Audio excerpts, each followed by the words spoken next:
Again, my passion saves me.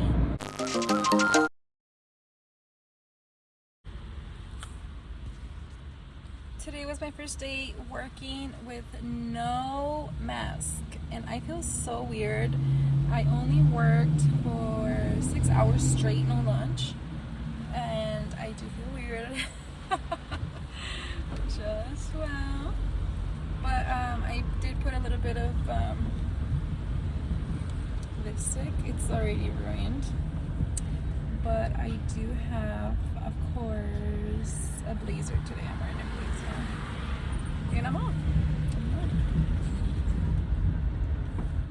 So as a phlebotomist, you might have to wear scrubs. Okay, that's just the way it is. But sometimes wherever you work, you might have to wear a lab coat, and then that's my workplace. I have to, regardless, wear a lab coat. I can wear scrubs if I want to, but I can wear whatever I want. Like in this case, I'm wearing a blazer, some jeans with a blazer, black shirt, and I wear my lab coat, and I love it because I have freedom. Okay, but some places they do require you to wear scrubs. It just all varies. About what do phlebotomists do? If you're wondering what I do as my job, basically I poke people for blood draws. Okay, so I am an expert. I am very good at finding veins, and that's all I do. I just find veins. I find the right vein, I poke it, I withdraw blood.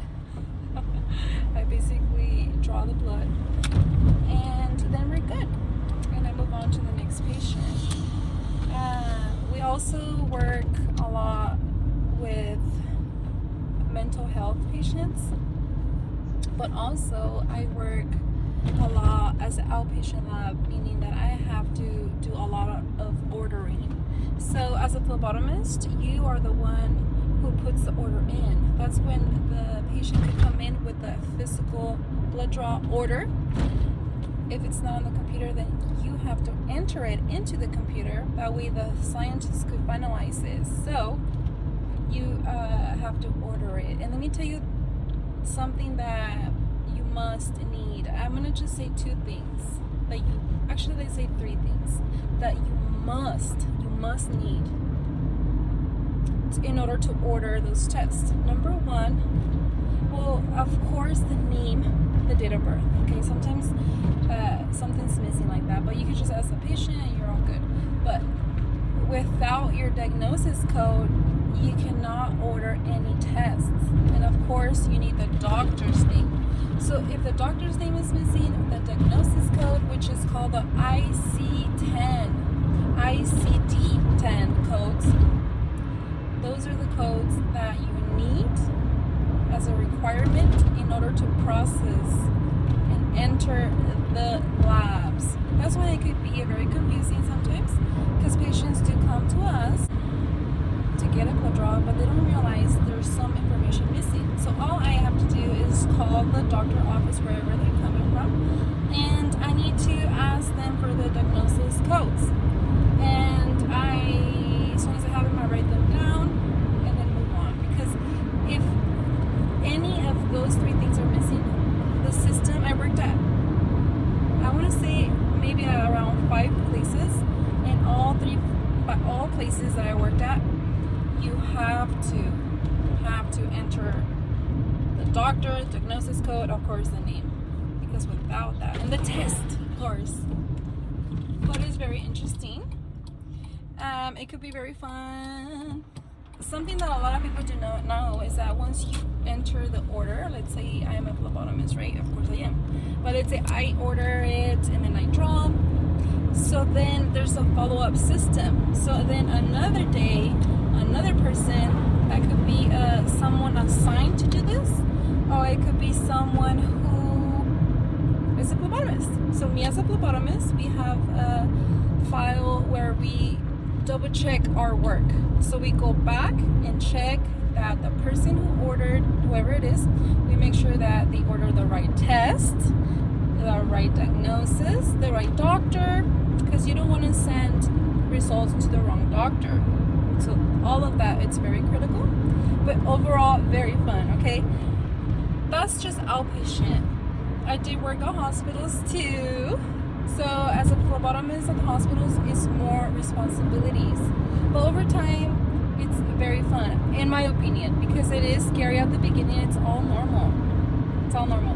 When you work at a hospital, you have to respond to ER codes. That's when, there's like a stroke or something happening. You have to respond and go right away.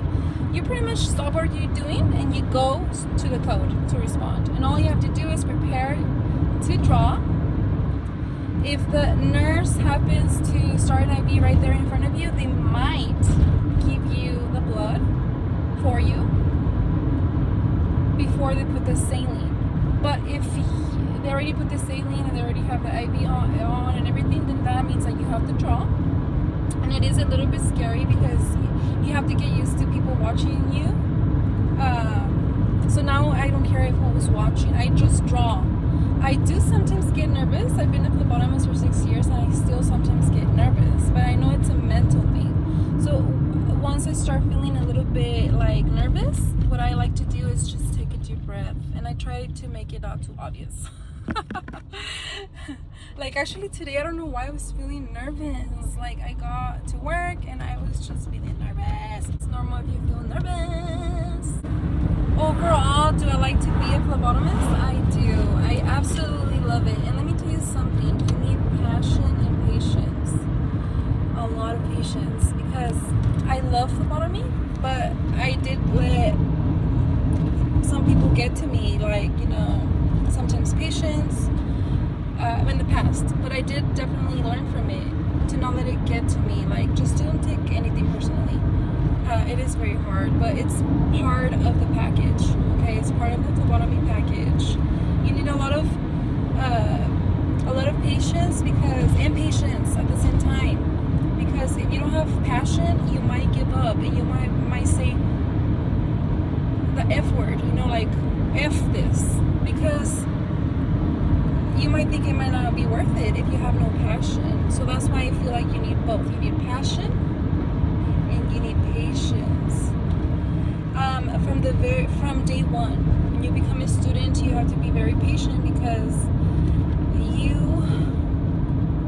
have to not let go of your goal. Once you know your goal, no matter what people tell you, no matter what situation, no matter whatever you go through, you don't let go.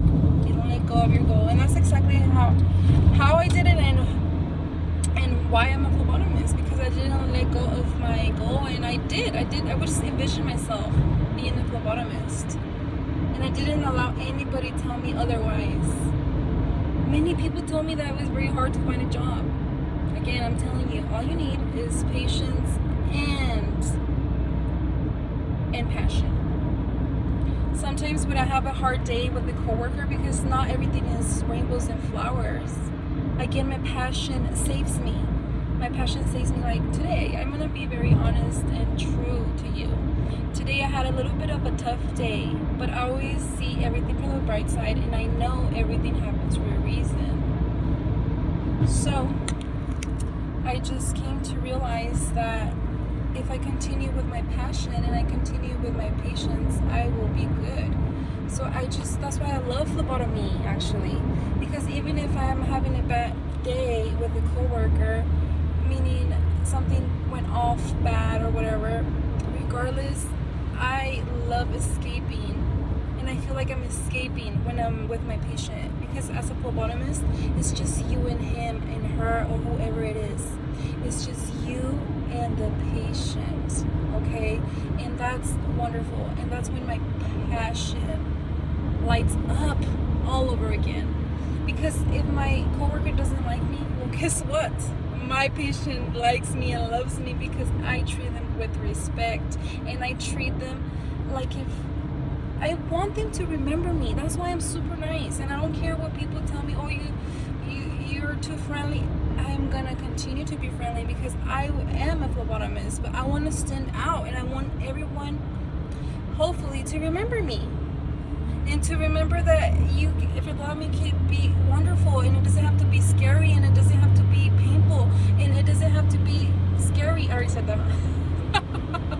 But what I'm saying is that I love patience. I just love, because I know I'm in control. I know I'm skilled. And that's why, again, the passion saves me at the end of the day.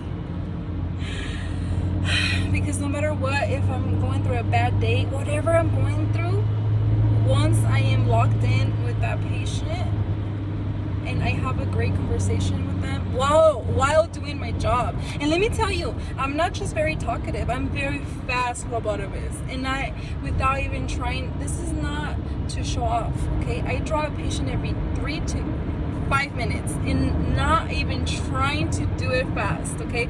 And the reason why is because I've been doing phlebotomy for 6 years. So to be honest, it's easy, it's super easy to me now. And that's why I feel free to talk to my patient, because I can have a conversation with them while doing the blood draw. And I get it done so fast, and I will never allow anybody to change me, because I know it's all about energy. I know that I'm transferring my good energy to them because they respond so beautifully. And I say bye to them, but I wish I could just keep talking to them, and I'm sure they would want to keep talking to me too. But of course, I'm a phlebotomist. I have to keep move on. So do not allow anybody change your mind of your goals. Do not allow anybody stop you. Do not allow anybody. Well, of course they're gonna say no to you, but who cares what they think? It's only you who have to believe.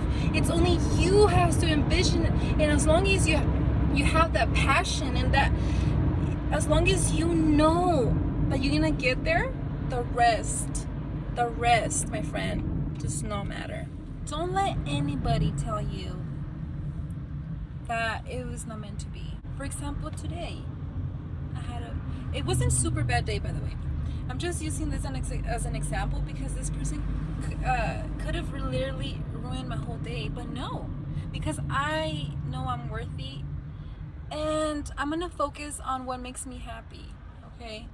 And at the end of the day, what makes me happy is phlebotomy, and if I'm working, I'm going to give it my all, especially to my patients.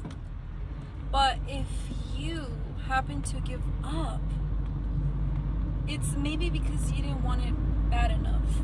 So do not allow anybody stop you, because honestly, sometimes you might be stopping yourself as well, but you cannot let anybody have that control over you.